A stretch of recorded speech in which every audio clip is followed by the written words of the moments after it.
Super Saravana stores. Jeeva cinema பார்வையாளர்களுக்கு வணக்கம். இன்றைய நேர்காணலில் திரை திறனாய்வாளர், திரை தயாரிப்பாளர் பாலாஜி பிரபு அவர்கள். சார் வணக்கம். வணக்கம்.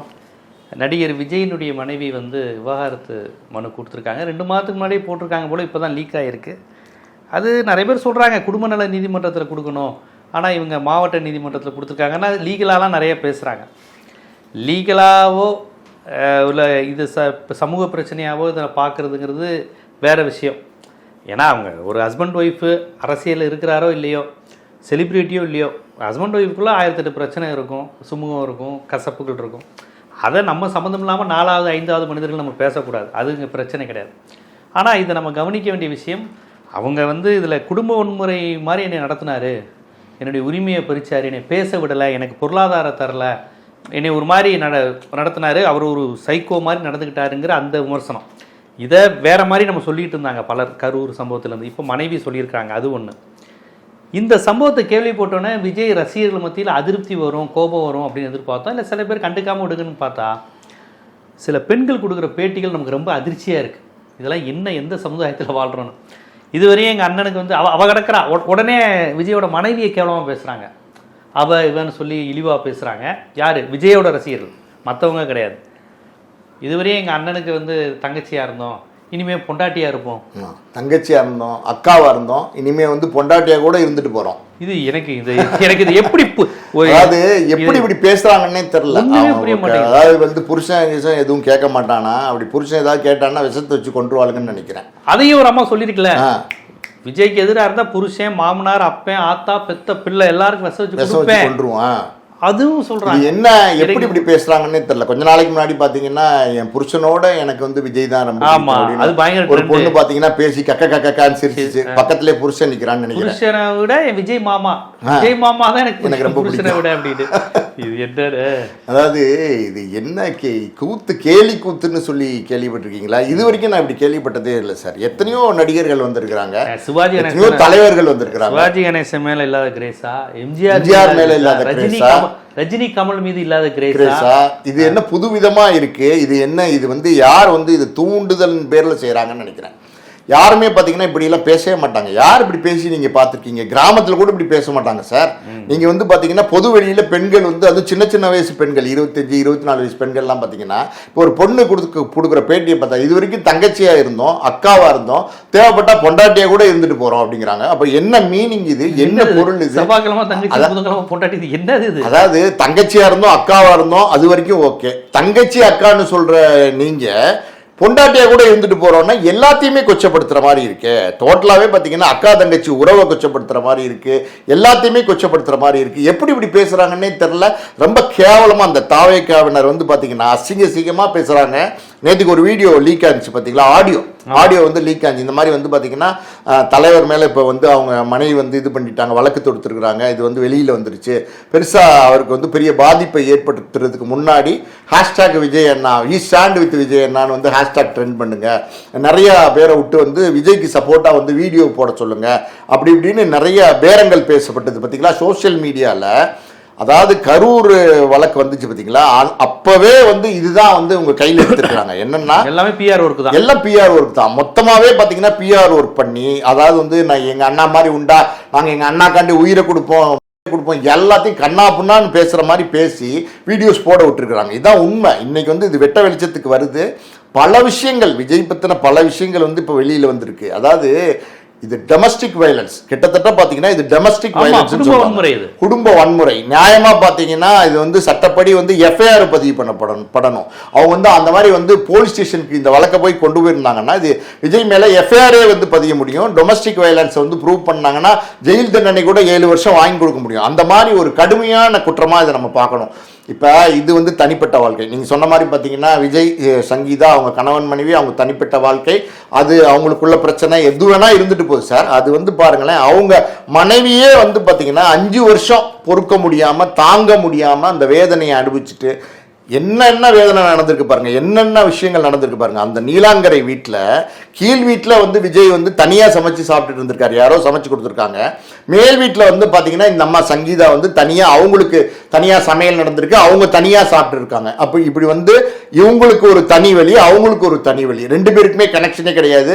5 வருஷமா பார்த்தீங்கன்னா கணவர்கிட்ட பேசாமல் இருந்திருக்கிறாங்க, மனைவிட்ட அவர் பேசாமல் இருந்திருக்கிறாரு. 5 வருஷத்துக்கு ஏதாவது வந்து கணவர்கிட்ட வந்து பேசணும் சங்கீதா அப்படின்னா அவங்க விஜயோட மேனேஜர்கிட்ட சொல்லி, மேனேஜர் வந்து விஜய்கிட்ட போய் சொல்லி, விஜய் வந்து அவங்களுக்கு பதில் சொல்லி, அதை வந்து மேனேஜர் வந்து சங்கீதாட்ட சொல்லுவாராம். இது எங்கேயாவது நம்ம கேள்விப்பட்டிருக்கோமா? எந்த, அதாவது புருஷன் பொண்டாட்டி சண்டை எல்லா இடத்துலையும் இருக்கு சார். புருஷன் பொண்டாட்டி சண்டை இல்லாத வீடே கிடையாது. பல நேரங்களில் அவங்களே சமரசப்படுத்திப்பாங்க. சில நேரங்களில் நீதிமன்றத்துக்கு வழக்கு வருது, பல விவகாரத்து வழக்கு. இன்னும் சொல்லப்போனால் மதுரை நீதிமன்றத்திலலாம் 5 லட்சம் விவகாரத்து வழக்கு நடக்குது, கோயம்புத்தூர் நடக்குது, சென்னையில் நடக்குது, லட்சக்கணக்கில் விவகாரத்து வழக்கு. அதாவது குடும்ப நீதிமன்றம் இன்னைக்கு வந்து நிரம்பி வழியுது. அந்த அளவுக்கு வந்து இன்னைக்கு அண்டர்ஸ்டாண்டிங் இல்லாமல் விவகாரத்து பண்றாங்க. ஆனா இப்படி வினோதமா நம்ம பார்த்திருக்கோமா? ஒரு மனைவி தன்னுடைய புருஷன்கிட்ட சொல்ல வேண்டிய விஷயங்களை ஒரு மேனேஜர்கிட்ட சொல்லி, அந்த மேனேஜர் போய் சொல்லி திருப்பி சொல்லி பதில் வந்து, அப்ப என்னது இது? என்ன மாதிரியான ஒரு மனநிலை, என்ன மாதிரியான ஒரு கேவலமான ஒரு சூழ்நிலை. அது இல்லாம பாருங்க, இந்த நடிகையோட வந்து அவர் வந்து திருமணத்தை தாண்டிய உறவில் இருக்கார் அப்படிங்கிறது அவங்க வெளிப்படையாக சொல்லியிருக்காங்க. நம்ம பேசல, நம்ம சொல்லலை. இது வந்து ஏற்கனவே வந்து விஜய் அவர் மனைவியை பிரிஞ்சிருக்கார் அப்படிங்கிறதெல்லாம் பல நேரங்களில் ஊடகங்களில் பேசப்பட்டது. அன்னைக்கு வந்து மாநாட்டுக்கு வரல, அடுத்த மாநாட்டுக்கு வரல, அதுக்கப்புறம் ஆடியோ ரிலீஸ்க்கு வரல மலேசியாவில். இதெல்லாம் வந்து வெட்ட வெளிச்சமாக விஜயும் சங்கீதாவும் பிரிஞ்சிருக்காங்கன்னு தெரிஞ்சிச்சு. இருந்தாலும் அது வந்து பார்த்திங்கன்னா அவங்களுடைய பர்சனல் விஷயம், நம்ம அதில் ரொம்ப டீட்டெயிலாக போக முடியாது. நம்ம கூட பேசியிருக்கோம், அப்பா அம்மா வேணாம், பொண்டாட்டி பிள்ளைங்க வேணாம், யாருமே வேணான்னு தனியாக ஒருத்தர் வந்து அந்த பங்களாக்குள்ளே இருக்கிறாரு, அவர் என்ன மாதிரியான மனநிலைக்கு சார்ந்தவராக இருப்பார் அப்படிங்கிற மாதிரி நம்ம ஒரு வீடியோ போட்டிருந்தோம். உண்மையாலுமே பார்த்தீங்கன்னா சார், இது ஒரு உளவியல் பிரச்சனை தான், இது ஒரு மன ரீதியான பிரச்சனை தான். நிஜமாவே பார்த்தீங்கன்னா விஜய் அவர் இப்போ ஆரம்பத்தில் அவர் சாதுவாக இருந்தார், சாதுவாக இருக்காருங்கிறதே ஒரு சர்டிஃபிகேட்டாக நம்ம எடுத்துக்க முடியாது. ஆனால் சாது இப்படியாப்பட்ட வேலைகள்லாம் செய்வாரா அப்படின்னா இன்னைக்கு வந்து அவர் ஏதோ வந்து அவர் வந்து என்னவா அவர் நினைக்கிறாரு, அவர் வந்து தன்னை வந்து பெருசாக நினைக்கிறாரா, அந்த உலகத்திலே தன்னை விட்டா ஆளுன்னு இல்லைன்னு நினைக்கிறாரா, உச்சத்தில் இருந்து நான் வந்திருக்கேங்கிற வார்த்தையெல்லாம் அவர் பயன்படுத்துறதுலேருந்து பார்த்தா தன்னையே வந்து அவர் வந்து பெருசாக நினச்சிக்கிறார். எத்தனையோ பேர் இன்னும் விஜயோட பல உயரங்கள் உச்சங்கள் எல்லாம் தொட்டவர்கள் எல்லாம் இல்லையா இந்த உலகத்தில், சாதிக்கலையா பல பேர் இல்லையா? அவங்கெல்லாம் பேசாத வார்த்தைகள், அவங்கெல்லாம் சொல்லாத வார்த்தைகள்லாம் வந்து விஜய் சொல்றாரு. அப்படி பார்த்தா என்ன 60 படம் நடிச்சிருக்காரா? ரஜினி 200 மேலே நடிச்சிட்டாரு, கமல் 300 கிட்ட நடிச்சிட்டாரு. அவங்களாம் வேற லெவல் எங்கேயோலாம் சார். தமிழ்நாட்டை தாண்டி பெரிய விஜய் கிடையாது சார். ரஜினி கமல்லாம் இந்திய லெவல்லையும், ஏன் ஆசியா லெவல்லையுமே அவங்களாம் வேற எங்கேயோ போயிருக்காங்க சார். அவங்க தன் வீட்டிலேயே தன்னுடைய குடும்பத்தோடயே சேர்ந்திருக்க முடியாத ஒரு சூழ்நிலையில் அவர் இருக்காருன்னா அவருடைய மனநிலை என்னவா இருக்கு அப்படின்றது நம்ம யோசனை அங்கதான் பயப்பட வேண்டியது இருக்கு. அங்கதான் பயப்பட வேண்டியது. எல்லாருமே திருப்பி இவர் யார்ட்டையும் பேச மாட்டாரு, இவர் எதுக்கு பதில் சொல்ல மாட்டாரு. ஒரு முறை சார் இவர் யார்ட்டையும் பேச மாட்டாரு, இவர் யாருக்கும் பதில் சொல்ல மாட்டாரு, இவர் சைலண்டா இருப்பாரு அப்படிங்கறதே நல்லவனா சொல்றாங்க சார். அது எப்படி நல்லவனுக்கு சர்டிபிகேட் ஆகும்? சைலண்டா இருக்கிறதும் மௌனமா இருக்கிறதும் பேசாம இருக்கிறதும் நல்லவனுக்கு அடையாளமான்னு எனக்கு புரியல. அதாவது நீங்க வந்து ஒரு பண்பாளனா இருந்தா அது வந்து உங்களுடைய பண்பை வந்து நீங்க எல்லா இடத்துலையும் காட்டணும். உங்களோட அன்பை வந்து நீங்க குடும்பத்துல முதல்ல காட்டணும். உங்க தாய் தகப்பட்டே நீங்க காட்டல சார். அப்பா மேல வழக்கு தொடுத்த ஒரு மகனை நீங்க பார்த்திருக்கிறீங்களா? எங்கேயாவது அப்பா மேல வழக்கு தொடுத்த ஒரு மகனை நீங்க பார்த்திருக்கிறீங்களா? அதாவது எஸ்.ஏ. சந்திரசேகர், ஷோபா அவங்க 2 பேரும் பெத்து வளர்த்து தாளாட்டி பாலூட்டி சீரூட்டி உங்களை வந்து படிப்படியா வந்து சினிமாக்கு நீங்க வரணும்னு ஆசைப்பட்டதுக்கு அப்புறம் நாளைய தீர்ப்பு, செந்தூரபாண்டி, ரசிகன், தேவா 4 படங்கள் சொந்த படங்கள். ஒரு படத்துக்கு 1 கோடி ரூபா வச்சா கூட 4 கோடி ரூபா முதலீடு செஞ்சு ரிஸ்க் எடுத்து அடுத்தடுத்து உங்களை வந்து வழி நடத்தி கொண்டு போய் இன்னைக்கு விஜய் அப்படின்னா அதுக்கு யார் காரணம் அப்படின்னா எஸ்.ஏ. சந்திரசேகர் போட்டு கொடுத்த அந்த அடித்தளம் தான். அப்படிப்பட்ட தகப்பனையே வந்து நீங்க வந்து பாத்தீங்கன்னா ஒரு வக்கீல் நோட்டீஸ் அனுப்பிச்சு அவரையே கோர்ட்டுக்கு இழுத்து கோர்ட்டுப்படி ஏற வச்சு கூண்டுக்கு ஏற்றி நீங்க நிறுத்தி படுத்துனீங்களா இல்லையா? சார் எல்லா வீட்லையுமே அப்பா பையனுக்கு ஒரு காலகட்டத்துக்கு அப்புறம், அதாவது தோலுக்கு மிஞ்சினதுக்கு அப்புறம் வந்து பாத்தீங்கன்னா பிரச்சனைகள் வரத்தான் செய்யும். நிறைய நேரங்களில் பாத்தீங்கன்னா அப்பா பையன் பேசாம இருக்கிற வீடுகளில் கூட நம்ம பார்க்குறோம். இதெல்லாம் இருந்தா கூட அப்பாவுக்கு ஒண்ணுன்னா அந்த பையன் துடிப்பான், அப்பாவுக்கு ஒண்ணுன்னா அந்த பையன் முன்னாடி வந்து நிற்பான். யாராவது அப்பா ஒரு வார்த்தை சொல்லிட்டா முன்னாடி வந்து நிற்பான். அப்படிதான் நம்ம பிள்ளைங்களை பார்த்துருக்கோம். ஆனா விஜயை பொறுத்த வரைக்கும் பாத்தீங்கன்னா அவங்க அப்பாவே கூண்டுக்கு ஏற்றி கோர்ட்டுக்கு ஏற்றி கேவலப்படுத்தினார், அவமானப்படுத்தினார், அசிங்கப்படுத்தினார். வீட்டுக்கு போன அப்பா அம்மா உள்ள விடல, பல விஷயங்கள் நம்மளே ஏற்கனவே வந்து பேசியிருக்கோம். அப்படி இருக்கும்போது மனைவி அவங்க வந்து பாருங்க, உண்மையாலுமே சார் இது கேட்கும்போது இது வந்து அவங்களுடைய தனிப்பட்ட விஷயம், அது பேசக்கூடாது, இதெல்லாம் ஒரு பக்கம் இருந்தால் கூட அவங்க வெளிப்படுத்தி இருக்கிறாங்க. அவங்க மனுவில் குறிப்பிட்டிருக்கிற சில விஷயங்கள்லாம் எப்படின்னா, அந்த நடிகையோடு அவர் வெளிநாடு போகிறது வர்றது எல்லாமே வந்து அவர் செய்கிறாரு. நான் வேணான்னு சொல்லி அது முடியும், நான் விட்டுறேன்னு சொன்னதுக்கப்புறம் விடாமல் தொடர்ந்து பண்ணிட்டு இருக்காரு. அதெல்லாம் கூட பரவாயில்ல, என்னால் பொறுத்துக்க முடியுது. ஆனால் அந்த நடிகை இந்த 2 பேரோடைய புகைப்படங்களை அவங்களுடைய சோஷியல் மீடியாவில் பொதுவெளியில் வந்து வெளியிடுறாங்க. அப்ப ஒரு நீங்களே யோசிச்சு ரொம்ப அவமானப்படுத்துற மாதிரி அசிங்கம் தானே அது. நீங்க ஒண்ணுமே இல்ல சார், எதுக்கு மனைவியா அந்த வீட்டுல எப்படி வேலைக்காரன் எப்படி சார் மதிப்பான், உங்க வீட்டு கூர்க்கா எப்படி மதிப்பான், உங்க வீட்டு டிரைவர் எப்படி மதிப்பான்? அதாவது நீங்க பொண்டாட்டிங்கிற அந்தஸ்து கொடுத்ததுக்கு அப்புறம் அந்த பொண்டாட்டிங்கிற அந்தஸ்தோட ஒரு பெண்மணி உங்க வீட்டுல இருக்கும் போது நீங்க வேறு ஒரு பெண்மணி வந்து உங்களோட வந்து வீடியோ போட்டு அவங்க வந்து செலிப்ரேட் பண்ணிக்கிட்டு இருக்காங்க, பர்த்டே செலிப்ரேட் பண்றாங்க, எல்லாம் பண்ணும்போது பாக்குறவங்க என்ன சொல்லுவாங்க? ஒரு சொந்தக்காரங்களோ இல்ல உறவினர்களோ நண்பர்களோ யாராட்டும் ஒரு 2 பேர் என்ன சொல்லுவாங்க? என்னம்மா இப்படி பண்ணிட்டு இருக்காரு கேட்பாங்கல்ல. அது அவங்களுக்கு அவமானமா தானே இருக்கும். அவங்க மட்டுமா, பையன் 25 வயசு வளர்ந்த பையன், அது 20 வயசுக்கு மேல தாண்டின ஒரு பொண்ணு, ஒரு குடும்பமா ஒரு கட்டமைப்பா இருக்கும்போது எல்லாரையும் அசிங்கப்படுத்தி அவமானப்படுத்தி நல்லா யோசிச்சு பாருங்க. அந்த நடிகையோட ஃபாரின் போயிருக்காரோ அப்படிங்கிற மாதிரி போட்டோ வந்து அவங்களே போட்டிருக்காங்களே. அப்படின்னும் போது மனைவிக்கு எப்படி சார் இருக்கும்? நீங்க மனைவி அப்படிங்கிற ஸ்தானம் எதுக்கு? மனைவியோட நண்பர்கள் உறவினர்கள் இருப்பாங்க, அதான் சொல்ல ஃபாரின்ல இருந்து போன்லாம் பண்ணுவாங்கல்ல சார். ஃபாரின்ல இருந்து மட்டும் இல்ல சார், நீங்களே அப்படி ஒரு போஸ்ட்டை பார்க்கும்போது எவ்வளோ மனசு காயப்படும், எவ்வளோ மனசு வேதனைப்படும். அந்த பொண்ணு வந்து பார்த்தீங்கன்னா சங்கீதா, அவங்க வந்து லண்டன்லேருந்து சும்மா ஷூட்டிங் பார்க்க வந்திருக்காங்க. ஃபிலிம் சிட்டியில் இந்த லவ் டுடேங்கிற படம் ஷூட்டிங் நடக்கும்போது பார்த்து பேசி அவங்களுக்குள்ளே யதார்த்தமாக காதல் மலர்ந்து அதுக்கப்புறம் பார்த்தீங்கன்னா இன்றைக்கி வந்து தம்பதிகளாக 2 குழந்தைங்க இருக்காங்க, எல்லாம் இருக்காங்க. அப்படி இருக்கும்போது இது ஒன்றுமே இல்லை சார். இது ஒரு பெண்ணுக்கு கொடுக்கப்பட வேண்டிய அடிப்படை உரிமை, அடிப்படை மரியாதை, அவ்வளோதான். இது ஒரு மனைவி அப்படின்னும் போது அந்த மனைவியோட உங்களுக்கு கருத்து வேறுபாடு இருக்கலாம், இல்லைன்னு நம்ம சொல்ல முடியாது. பல நேரங்களில் இருக்கு அது சரி பண்ணியிருக்க முடிஞ்சிருக்கும், சரி பண்ணிக்க முடியாமல் இருந்திருக்கலாம், எப்படி வேணா இருந்திருக்கலாம்.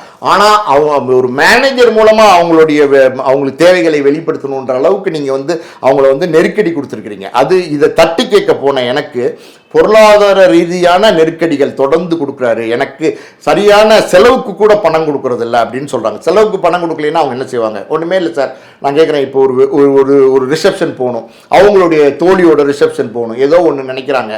நீங்கள் வந்து கார் கொடுக்க முடியாது அப்படின்னு சொன்னீங்கன்னா அவங்க என்ன ஷேர் ஆட்டோவிலே போக முடியும்? ஷேர் ஆட்டோவில் போய் விஜயோட மனைவி இறங்க முடியுமா? அப்படி இறங்கினா யாருக்கு அசிங்கம்? அப்போ விஜய்க்கு தான். விஜயோட மனைவி போனால் எவ்வளவு அசிங்கம். அப்போ எல்லா விதத்துலேயும் நீங்கள் வந்து அவங்களுக்கு வந்து முட்டுக்கட்டை போட்டு ஒரு அடிமை மாதிரி உங்கள் வீட்டுக்குள்ளே வச்சுருக்கீங்க. நீங்கள் இந்த பெண்களுக்கு பாதுகாப்பு கொடுப்பேன்னு சொல்கிறீங்க, இந்த தமிழ்நாட்டு மக்களுக்கு பாதுகாப்பு கொடுக்குறேன்னு சொல்றீங்க. அப்படி இருக்கிற நீங்க உங்க வீட்டில் இருக்கிற உங்க மனைவிக்கே வந்து தகுந்த மரியாதை கொடுக்கலையே. உங்க மனைவி வீட்டில் மேல் வீட்டில் தனியா கீழ் வீட்டில் தனியா இருக்கிறீங்க. அவங்களுக்கு எல்லா சுதந்திரங்களும் ஒடுக்கப்படுது.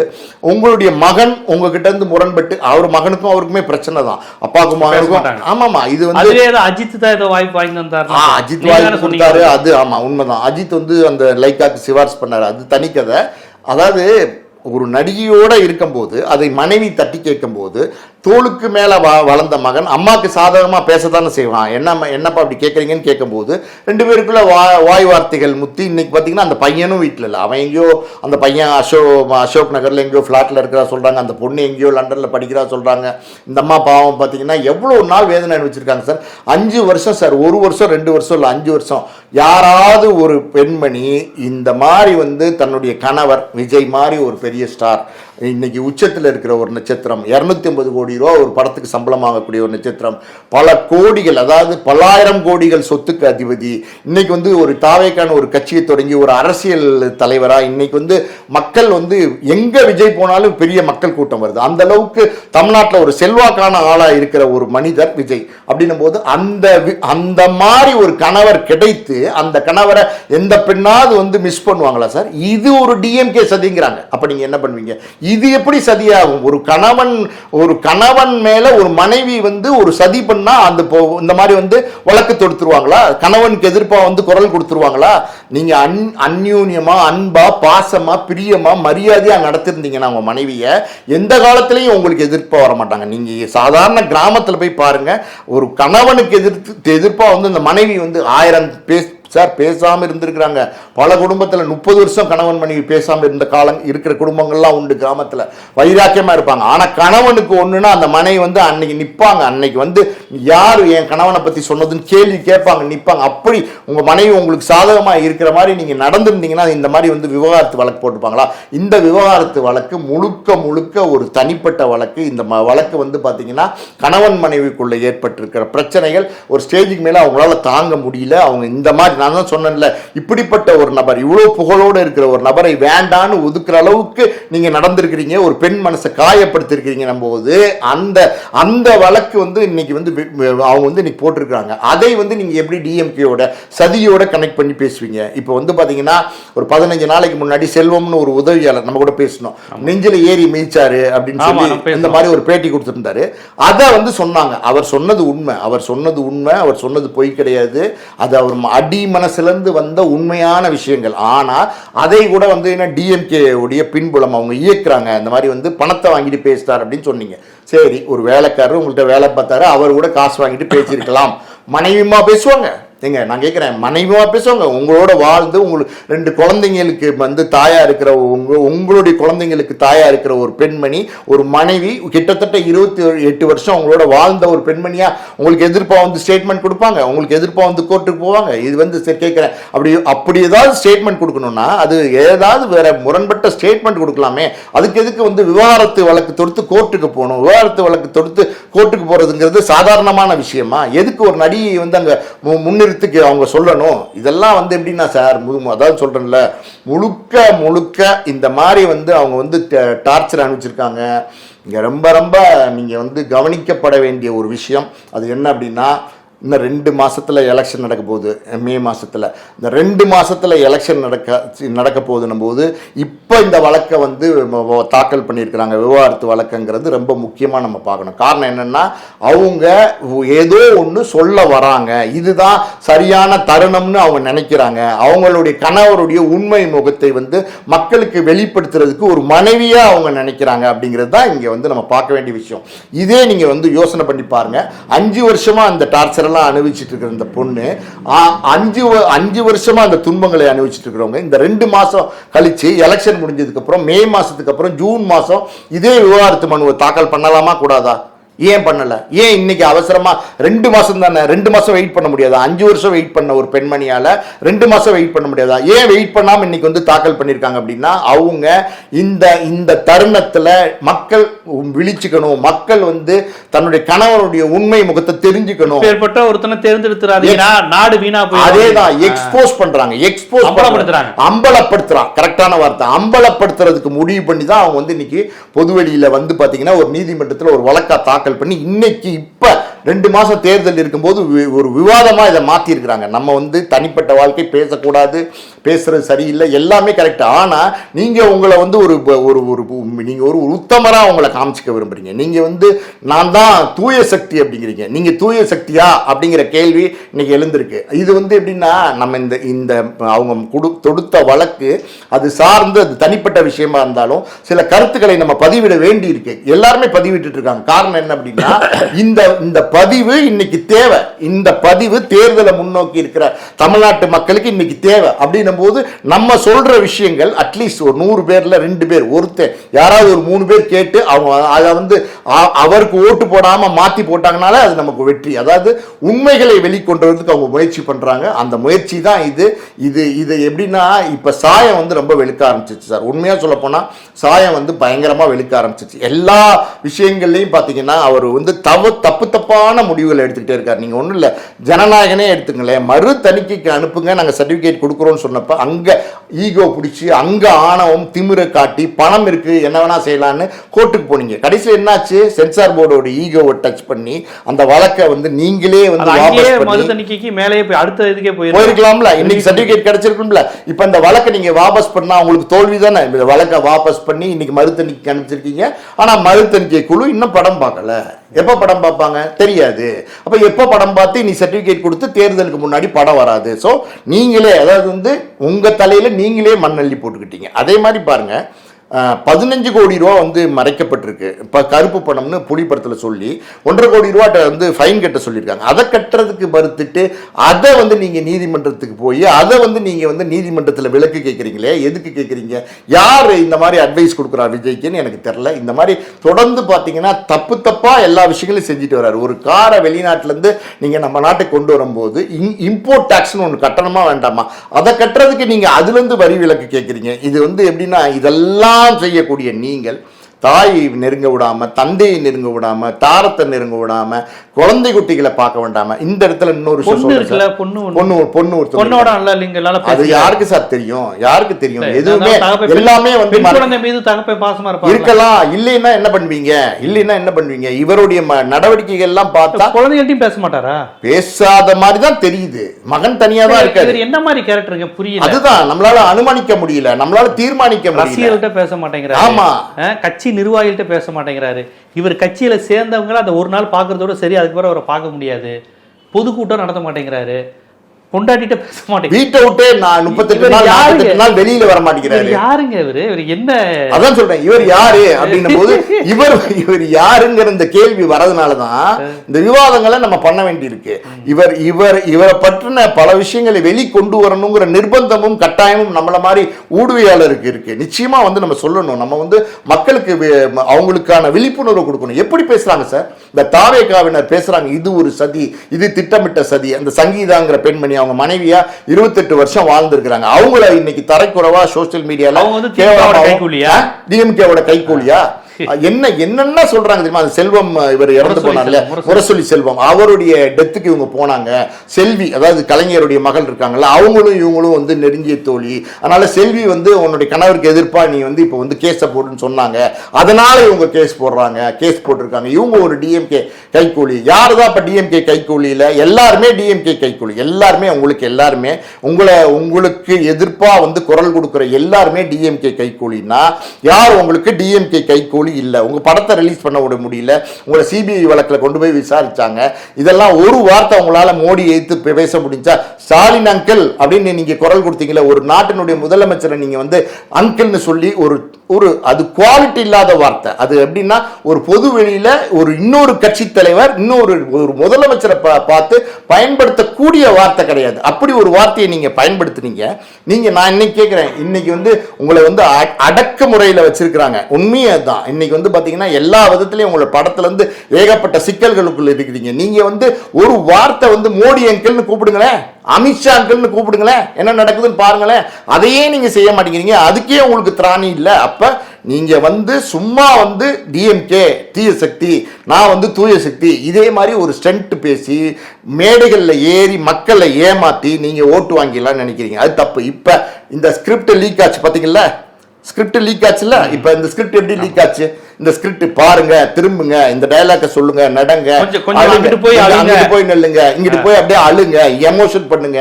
அப்ப சினிமா வசனங்கள், சினிமால கொடுக்கப்படுற ஸ்கிரிப்டுகள் உங்களுக்கு வந்து இங்கேயும் கொடுக்கப்படுது. ஷூட்டிங் மாதிரி தான் எல்லாத்தையும் பண்றாரு. அப்ப நீங்க ஷூட்டிங் மாதிரி தான் பண்றீங்க. ஸ்கிரிப்ட மனப்பாடம் பண்ணி பேசுங்க, ஹை பிட்ச்ல கத்துங்க, இப்படி பண்ணுங்க, எல்லாம் அப்படிதான். அப்படியே கதம் அப்படிங்கிற வார்த்தையை பயன்படுத்துங்க. இதெல்லாம் என்ன வார்த்தை?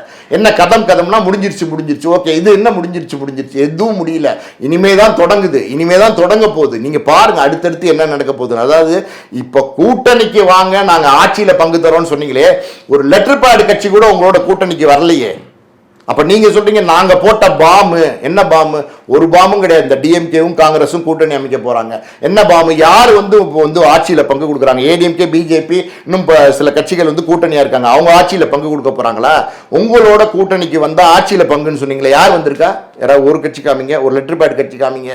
யாருமே வரல. முதல்ல 234 தொகுதிக்கு வந்து உங்களுக்கு வேட்பாளர்கள் இருக்காங்களா? நீங்களே எந்த தொகுதியில் நிக்கிறது? விரும்பாக்கத்தில் நிக்கிறதா, இல்ல வந்து நம்ம சாலி கிராமத்தில் நிக்கிறதா, நீலாங்கரையில் நிக்கிறதா, பனையூரில் நிக்கிறதா, அங்கேயா இங்கேயான்னு அல்லாடிக்கிட்டு இருக்கிறீங்க. எப்படி இருக்கும்போது அதான் சொல்றேன்ல சார், முழுக்க அரசியல் புரிதல் இல்லாமல், தன்னை அரசியல் படுத்தி கொள்ளாமல், தன்னுடைய கட்சிக்காரர்களை அரசியல் படுத்தி சொல்லி கொடுக்காம, ஒரு எப்படி சொல்றது, இது ஏதோ ஒரு மாதிரியான ஒரு கூட்டம் சார். இப்படி ஒரு கூட்டத்தை நான் இது வரைக்கும் பார்த்ததே இல்லை. எம்ஜிஆர் அரசியலுக்கு வந்தார், எம்ஜிஆர் அரசியல் இருந்து அரசியலுக்கு வந்தார். ஆனால் அவர் ஒரு நடிகராக இருந்தார். அவரையும் கூட பார்த்தீங்கன்னா கவர்ச்சியை பார்த்தாங்க. அவரை தொற்ற மாட்டோமா, அவர்கிட்ட கை கொடுத்துட மாட்டோமான்னு ஏங்கின காலமெல்லாம் உண்டு, இல்லைன்னு நம்ம சொல்ல முடியாது. ஆனால் அப்போ கூட இப்படிப்பட்ட ஒரு மனநிலையில் அந்த ரசிகர்கள் இல்லை, அந்த தொண்டர்கள் இல்லை. அதனால தான் இன்னைக்கு வரைக்கும் ஏடிஎம்கேன்ற ஒரு கட்சியை வந்து வழிநடத்தி கொண்டு போக முடிஞ்சிச்சு. அவர் மறைவுக்கு அப்புறமும் ஜெயலலிதா அம்மையார் இன்னைக்கு வந்து பார்த்தீங்கன்னா எடப்பாடி அதுன்னு இந்த கட்சி போயிட்டு இருக்கு. ஸோ இப்படி ஒரு கூட்டம், அதுக்கு ஒரே முகம். இங்கே ரொம்ப முக்கியம் என்னன்னா ஒரே முகம். அதாவது கோடான கோடி மக்களுக்கு ஒரே முகம்தான் தலைமை அப்படின்னு நினைக்கிறாரு. அது அவரோட முகம் தான் நினைக்கிறாரு. தன்னுடைய முகத்துக்கு தான் எல்லாம் நினைக்கிறாரு, தனக்கு தான் எல்லாம் நினைக்கிறாரு. இது ரொம்ப தப்பு. இந்த மனப்போக்கு, இந்த மனப்பாங்கு ரொம்ப ரொம்ப தப்பு. அதுலேயும் குறிப்பாக பார்த்தீங்கன்னா அவங்க மனைவி சரியான நேரத்தில் இதை வந்து தாக்கல் பண்ணியிருக்கிறாங்க, இந்த விவாகரத்து மனுவை. இது ஆல்ரெடி தெரியும், இது வந்து என்ன அப்படிங்கிறது, பிரிந்து இருக்கிறார்கள் அப்படிங்கிறது தெரியும். இந்த நடிகையோட வந்து சுற்றுறதும் எல்லாருக்கும் தெரியும், தனி விமானத்தில் போகிறது வர்றது எல்லாமே எல்லாருக்கும் தெரியும். ஆனால் அதை இன்னைக்கு வெட்ட வெளிச்சத்துக்கு கொண்டு வந்திருக்கிறாங்க. அது இந்த நேரத்தில் கொண்டு வந்திருக்கிறாங்கன்னும் போது இது வந்து இவருடைய அரசியலுக்கு நிச்சயமாக ஒரு பின்னடைவை கண்டிப்பாக ஏற்படுத்தி தரும். அதில் எந்த சந்தேகம் கிடையாது. ஆனாலும் புரியாமல் இந்த தற்கூரி கூட்டம், இந்த அணில் குஞ்சு கூட்டம் என்னானாலும் பரவாயில்ல, எங்கள் அண்ணன் தான், எங்கள் அண்ணன் தான், எங்கள் அண்ணன் தான், போங்க உங்கள் அண்ணன் தான், போடுங்க ஓட்ட, அப்புறம் நடக்க போகிறத பாருங்கள். கண்டிப்பாக இது ஒரு தனிப்பட்ட விவகாரம். ஆனால் அதுக்கு பின்னாடி எவ்வளோ பெரிய அரசியல் அவலம் நடக்க போகுது, எவ்வளோ ஒரு அறிவியல் பின்தங்கிய கூட்டம் தமிழ்நாட்டில் இருக்குது போன்ற பல்வேறு விஷயங்கள் இதில் நம்ம உரையாட வேண்டியது இருக்கு. நம்ம பேசுறது இவர் மட்டும் ஜெயிச்சு ஆட்சி அமைச்சா சார் 200 வருஷத்துக்கு பின்னாடி கொண்டு போயிடுவார் சார். நாடு அவ்வளோதான் முடிஞ்சிடும். குட்டிச்சவர், நாடு குட்டிச்சவர். ரொம்ப மோசமான நிலை. அது அவங்க மனைவியே வெளிப்படுத்தி இருக்கிறாங்க. அவங்க அந்த தமிழ் சமூகத்தை நேசிக்கிறாங்கன்னு நினைக்கிறேன். டேய் நான் பட்ட துன்பம் வேணாங்கிற மாதிரி ஏதோ ஒரு பதறிக்கிட்டு தான் அந்த மெசேஜ் சொல்லியிருக்காங்க. அவங்களுக்கு எல்லாமே தெரியும்ல, விஜயை பற்றி உங்களை விட என்னை விட எல்லாமே தெரியும். இவரையாடா அப்படி கொண்டாடுறீங்க, டேய் உண்மை தெரியுமா என்ன மாதிரியான ஆளுன்னு அப்படிங்கிறத பதறிக்கிட்டு அந்த தமிழ் சமூகத்தின் மீது, ஏன்னா இருந்தாலும் ஈழத்தமிழ் பொண்ணு அவங்க, அது தமிழ் சமூகத்தின் மீது ஏதோ ஒரு அக்கறை இருக்கிறதுனால ரொம்ப ஆபத்தான கூட்டங்கிறத மக்களுக்கு உணர்த்திக்காங்கன்னு நினைக்கிறேன். பார்ப்போம், தொடர்ச்சியான உரையாடுவோம், மக்கள்கிட்ட அரசியலை கொண்டு போய் சேர்ப்போம். மக்கள் புரிஞ்சுக்கிட்டா மகிழ்ச்சி தான். நன்றி.